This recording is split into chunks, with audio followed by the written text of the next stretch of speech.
कथा, पुरुषार्थ कथा, सुनो सुनो सिद्धार्थ कथा। सत्य कथा, पुरुषार्थ कथा, सुनो सुनो सिद्धार्थ कथा।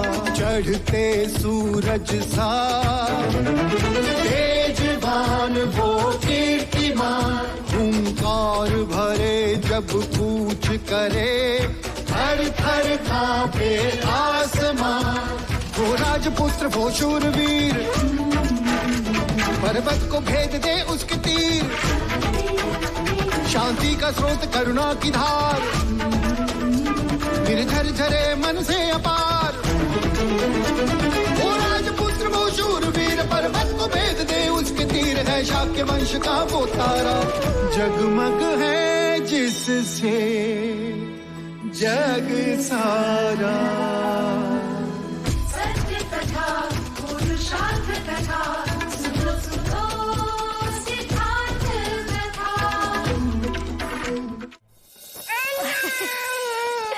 हमारे युवराज सिद्धार्थ जितने शांत, इनका पुत्र उतना ही नटखटा चंचल। देखो ना, कब से खिलाने की कोशिश कर रही हूँ, पर यह है कि खाता ही नहीं।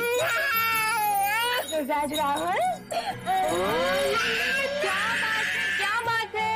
आज छोटा युवराज अपने दादी माँ के हाथ से खाना खा रहे। लौशिका, युवराज राहुल को लेकर बाहर जाओ।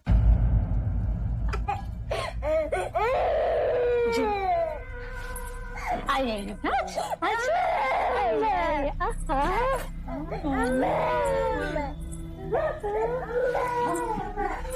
ऐसा क्या हो गया कि बच्चे के मुंह से निवाला छुड़ा दिया? महादेवी, विभावरी आपसे कुछ कहना चाह रही है। वो कहने का साहस जुटा नहीं पा रही थी, इसलिए मुझे साथ लेकर आई। ऐसा कौन सा संकट आन पड़ा? संकट तो कब का आ चुका है, बस हमारा ध्यान ही उस ओर नहीं गया। निसंकोच कहो। जब से यशोधरा सिद्धार्थ के जीवन में आई है, कुछ न कुछ अशुभ घटता ही जा रहा है।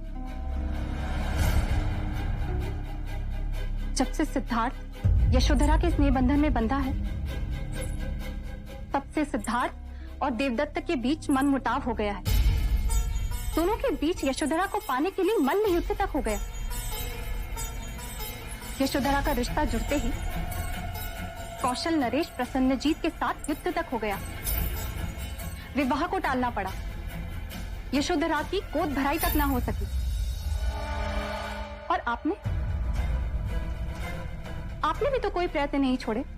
तालाब तक नंगे पांव चलकर गई, व्रत रखे, पर क्या हुआ? यशोधरा ने राहु ग्रह की छाया में राहुल को जन्म दिया। सिद्धार्थ को वन जाना पड़ा और सिद्धार्थ को वापस लाने के सारे प्रयास विफल रहे। विभावरी, तुम तो सारा दोष यशोधरा पे डाल रही हो। इस घटनाक्रम से मेरी ही नहीं, बल्कि सबकी धारणा पक्की होती जा रही है कि यशोधरा अपशगुनी है।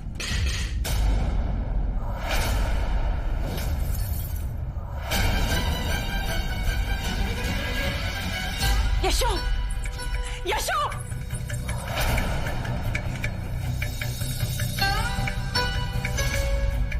और कुछ भी शुगल ना रह गया अभी।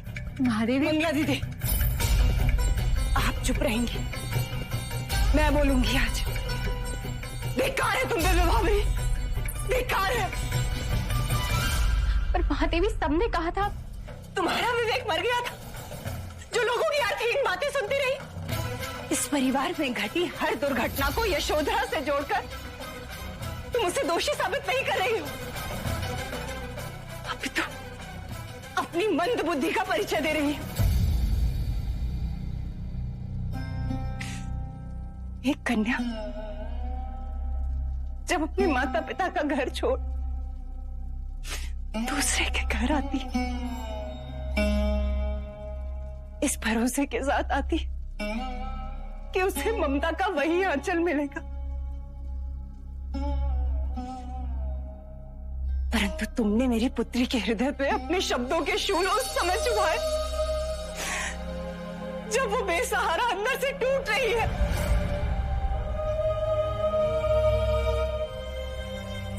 असित मुनि ने जब सिद्धार्थ के लिए भविष्यवाणी की, यशो का तो तब जन्म भी नहीं हुआ था। मेरे पुत्र के साथ वही हुआ जो वो अपने भाग्य में लिखा कर लाया था। परंतु जो हुआ सिद्धार्थ की स्वयं इच्छा से हुआ। धन्य है यशोधरा, जिसके कारण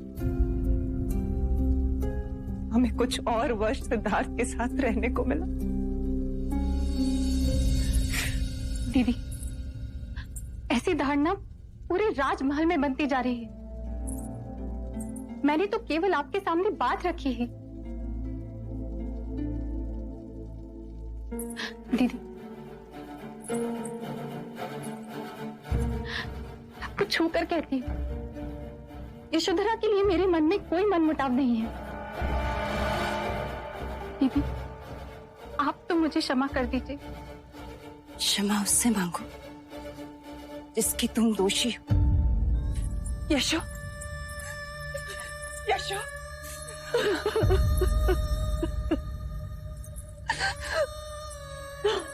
यशो, मैं ही आप सबके दुख का कारण हूँ। मैं ही अपशगनी हूँ जिसके कारण ये घटना घटी। मैं देवता चली जाऊंगी माँ। नहीं यशो, ना, इतनी बड़ी बात कहने से पहले ये भी नहीं सोचा कि तेरे माता पिता किसके सहारे जिएंगे।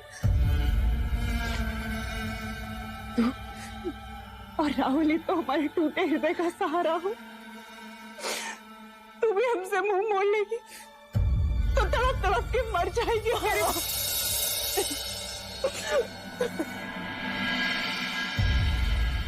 आग लगे मेरे मुंह को जिससे ऐसी बात निकली। तू अपशगुनी नहीं, अपशगुनी तो वो है जो ऐसी व्यर्थ बातें करते हैं। तेरी छोटी काकी तुझसे क्षमा मांगने आई।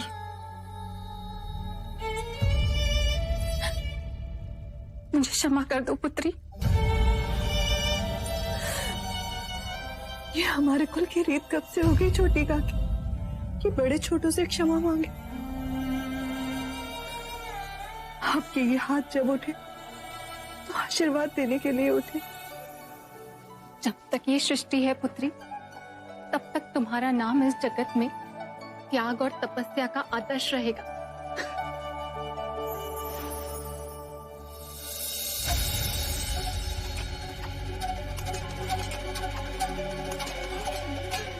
भाइयों, एक बार फिर से सोच लो। रोहिणी नदी के पानी का बहाव अपनी ओर करने से हमारे और कपिल वस्तु के बीच बहुत मनमुटाव हो जाएगा। मनमुटाव से अब नहीं डरते हम। जब हमारी राजकुमारी यशोधरा को युवराज सिद्धार्थ छोड़कर चले गए तो क्या कसर बची है। बिल्कुल सत्य कह रहे हो भाई। हमारी राजकुमारी का जीवन व्यर्थ करने के बाद तो कपिल वस्तु ने हमसे शत्रुता मोल ले ही ली है। शत्रुता का जवाब शत्रुता है। हमारी यशोधरा के धिक्कार की ईंट का जवाब हम ही पत्थर से देंगे। हाँ, ईंट का जवाब पत्थर से देंगे। ठीक है।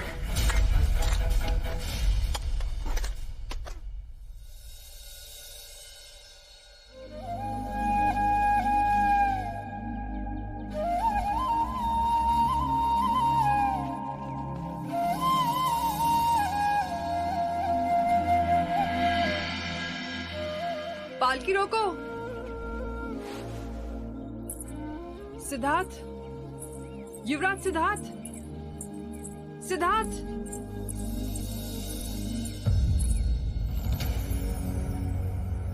वही कद काठे, वही सौंदर्य। मैं जानती थी कि आप युवराज सिद्धार्थ ही हैं, परंतु आप यहाँ इस दशा में। भिक्षु जल के समान होता है देवी। नदी का बहाव जहां ले जाए वहीं बह जाता है। आप और दर दर के भिक्षु, असंभव। ऐसे मुंह न मोड़िए। क्या यशोधरा के कारण? मैं यशोधरा के लिए अच्छा पति ना बन सका, अपने माता पिता के लिए अच्छा पुत्र ना बन सका।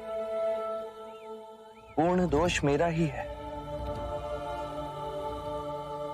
तो वैराग्य क्यों? सारा ऐश्वर्य छोड़। धनी हो या निर्धन, हर जीव के मन में मृत्यु के समीप विचार आते हैं कि हम कौन हैं, कहां से आते हैं और मृत्यु के पश्चात हम कहां जाते हैं।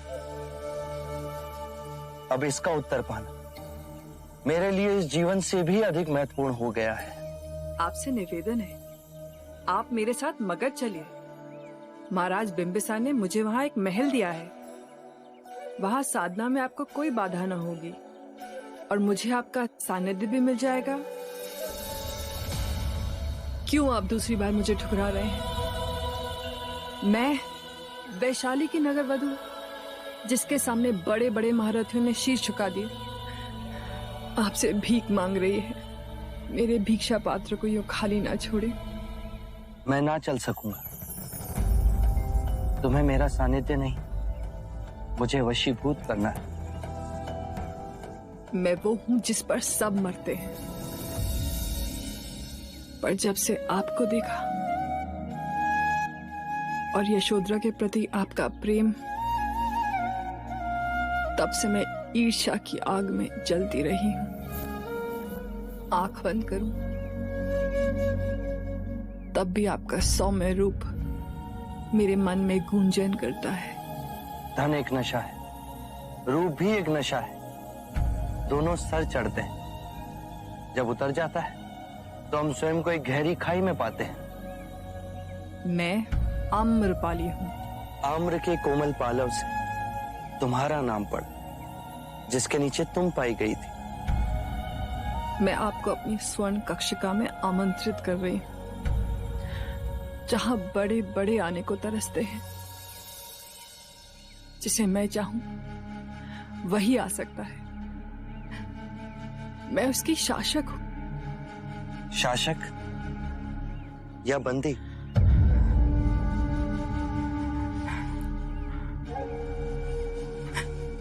आपको कैसे पता कि इस सुंदर शरीर के अंदर इतनी पीड़ा है? बिना जाने आपने मेरे दुख को पहचान लिया। मेरी मुक्ति का मार्ग आपका सानिध्य ही है।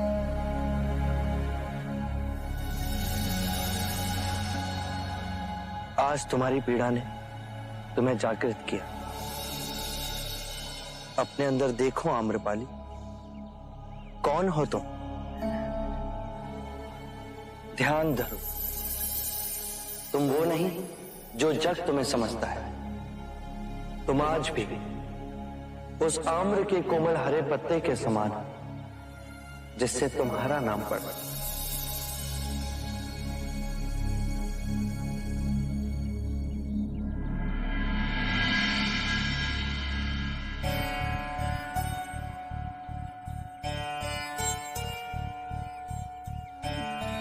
जिसने मन को वश में कर लिया, वो सबसे बड़ा महाबली।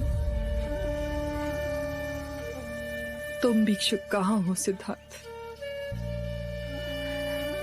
भिखारी तो हम हैं।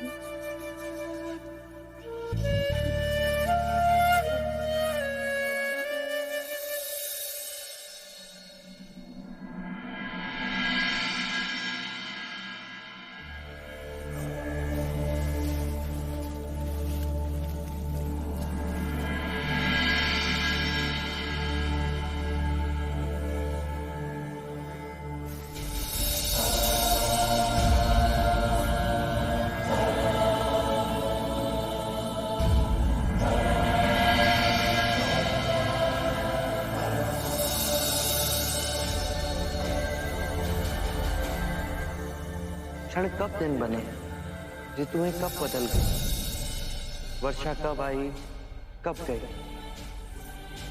3 वर्ष बीत गए कपिल वस्तु का त्याग किया। उस मुक्ति की साधना में, इस तपश्चर्या के पश्चात मैं अब भी परम सत्य से इतना दूर, क्या मेरे प्रश्नों का कोई प्रति उत्तर नहीं मिलेगा? क्या मेरी खोज ही असत्य थी? ये निराशा का भाव मेरे मन का ही खेल है। आशा और निराशा के ऊपर उठना अंदर से लगता है जैसे कोई निधि है, बस उसकी कुंजी कहीं आसपास ही है।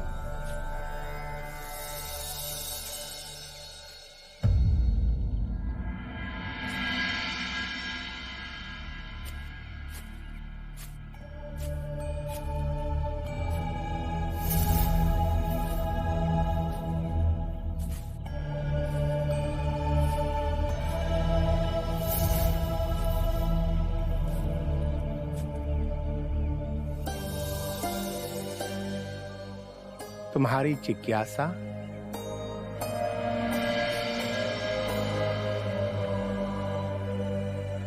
इस शरीर से मुक्त कैसे हुआ जाए?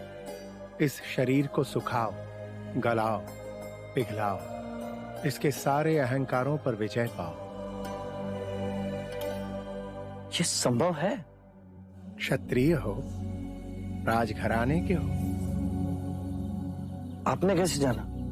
कंधों पर अब भी धनुष खींचने का चिन्ह है। हमारे परम गुरु भी तुम्हारी तरह राजकुल में जन्मे। 30 साल की आयु में उनमें वैराग्य जागा। उनका सांसारिक नाम वर्धमान था, पर अपनी साधना और तपस्या से वे महावीर कहलाए। 12 साल तक वो गृह त्याग कर अपने शरीर को तपाते रहे, अपनी हर कामनाओं को उपेक्षित किया। फिर वो शांत हो गए, स्थिर हो गए। उन्होंने क्या पाया? केवल जाना कि आत्मा शाश्वत है, समय का कोई भी बंधन उसे बांध नहीं सकता। पर उसके चारों ओर कर्म के कण उसे अस्थिर कर रहे हैं। कर्म के चक्र से आत्मा को मुक्त करना है। अहिंसा इतनी पूर्ण हो कि मन में अहिंसक विचारों का भी स्थान न रहे।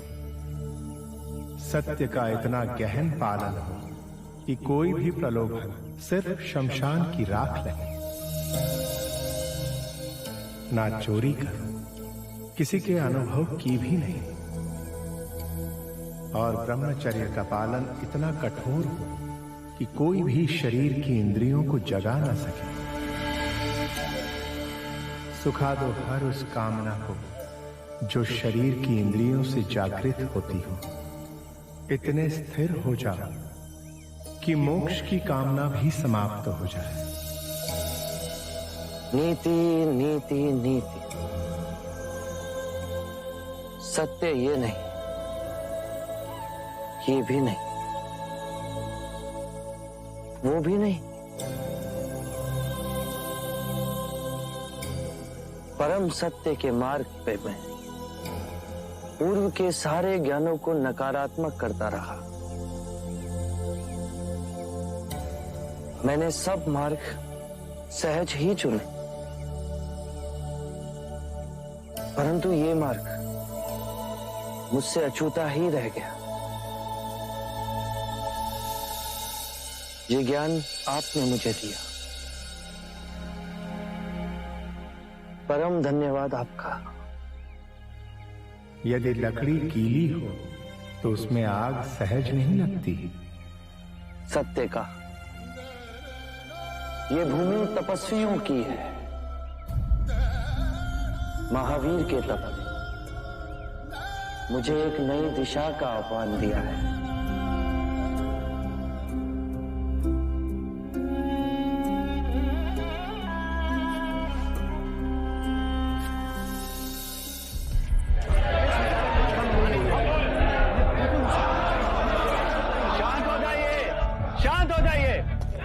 यदि इस प्रकार सब एक साथ बोलेंगे तो कुछ समझ में नहीं आएगा।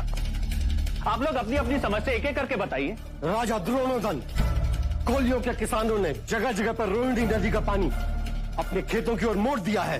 इससे हमारे किसानों को पानी नहीं मिल रहा है। उनके खेतों में खड़ी हुई फसल नष्ट होती जा रही है। अब यदि महाराज शुद्धोधन ने कोई ठोस निर्णय नहीं लिया तो कपिल वस्तु और कोलियों के बीच अवश्य युद्ध होगा। भाई भाई एक दूसरे के खून से खेत सींचे, क्या यही आपकी नीति है? मैं आप सबकी समस्या महाराज के सामने रखूंगा। समस्या तो उनके सामने हम भी रख सकते हैं, पर महाराज के दर्शन हो तब ना। और दर्शन होंगे कैसे? महाराज को तो जैसे राज्य की सुधि नहीं है। सुधि नहीं है बिल्कुल भी।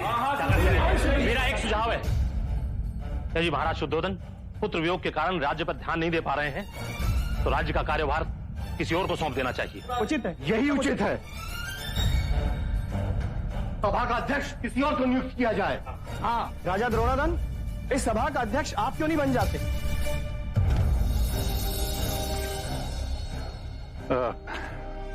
ये उचित ना होगा,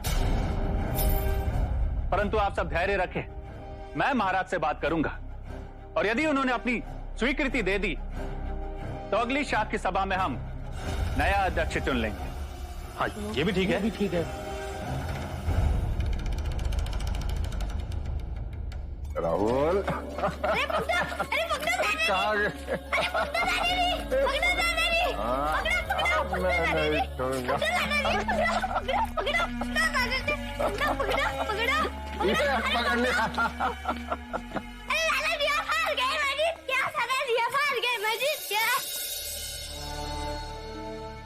हाँ मैं हार गया।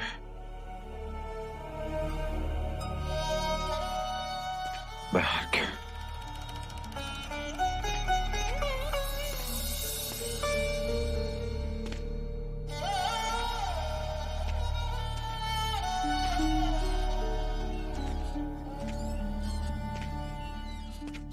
महाराज ऐसे कब तक चलेगा? आज सभा में रोहिणी नदी को लेकर बहुत बड़ा विवाद हुआ।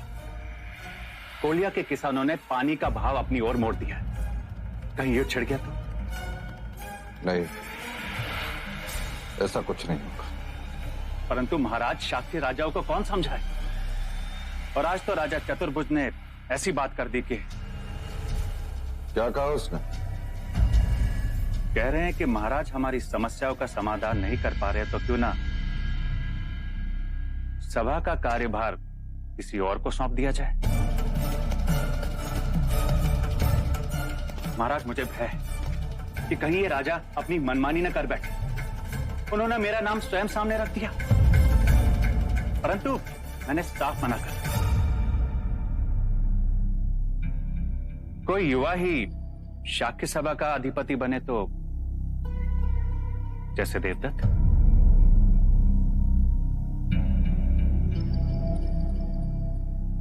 मैं तुम्हारे प्रस्ताव पर विचार करूंगा।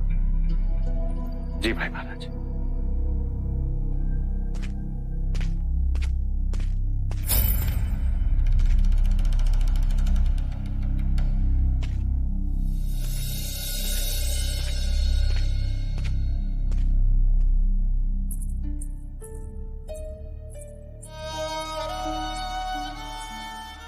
पिताजी, कपिल वस्तु का कार्यभार संभालने के लिए आपसे उत्तम कोई नहीं। मेरा मन उब गया है इस सबसे। अपनी पुत्री की एक विनती सुनेंगे? इन्हें याद कर निष्क्रिय होने से अच्छा है कि हम उन्हें सच्चे मन से याद कर उनके विचारों जैसा कार्य करें। पिताजी, राज्य कार्य को संभालने के लिए बहुत समझदारी, धीरज और विनम्रता की आवश्यकता है, जो मेरे सिद्धार्थ में थी। पर देवदत्त इनके विपरीत अधीर है, अहंकारी हैं। यदि वो अध्यक्ष बना दिए गए तो रोहिणी नदी की समस्या को सुलझाने की जगह और उलझा देंगे, उनमें युद्ध करवा देंगे।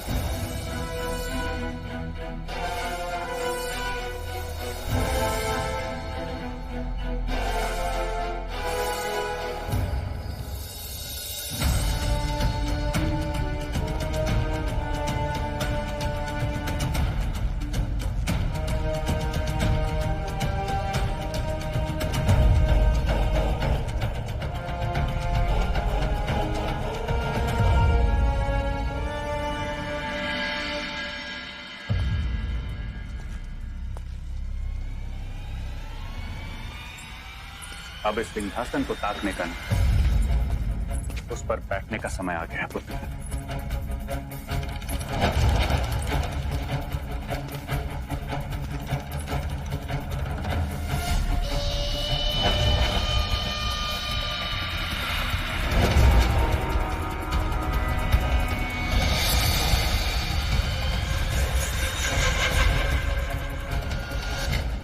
कल मैं तुम्हें चाक्य सभा के अध्यक्ष के रूप में नियुक्त करने जा रहा हूं। अगला कदम चाक्य देश के महाराज का है और ये सिंहासन तुम्हारा।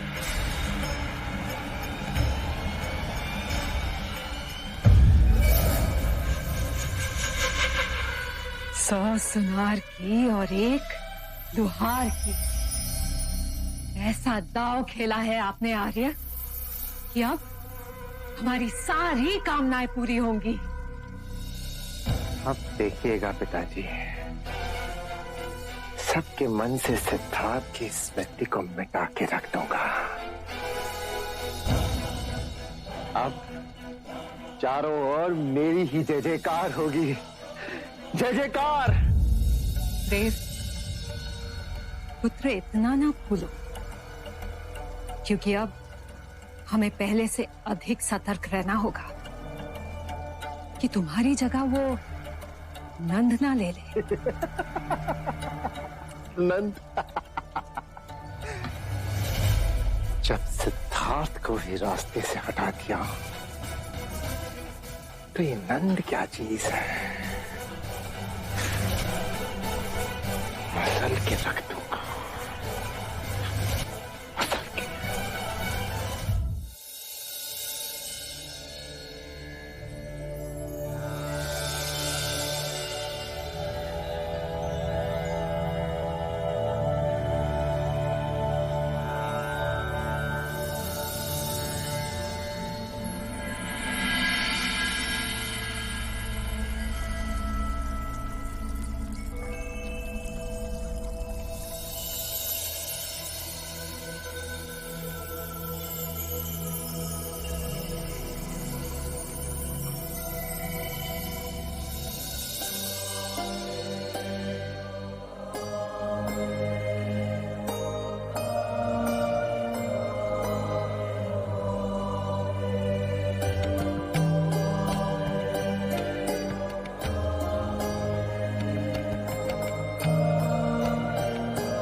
आप कोई देव है?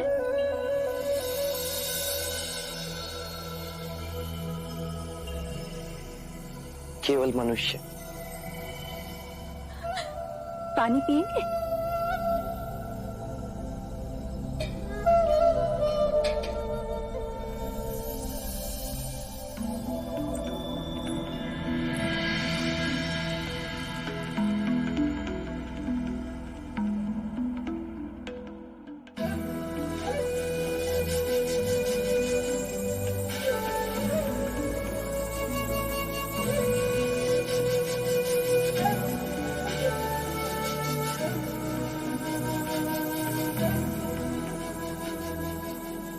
और नहीं पिएंगे?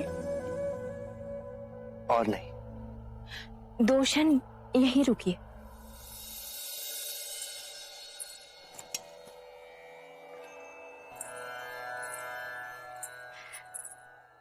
मेरी पूजा का नैवेद्य। मैं तपस्वी हूं, पके हुए खाने का त्याग किए मुझे बहुत समय हो गया, मुझे क्षमा करें।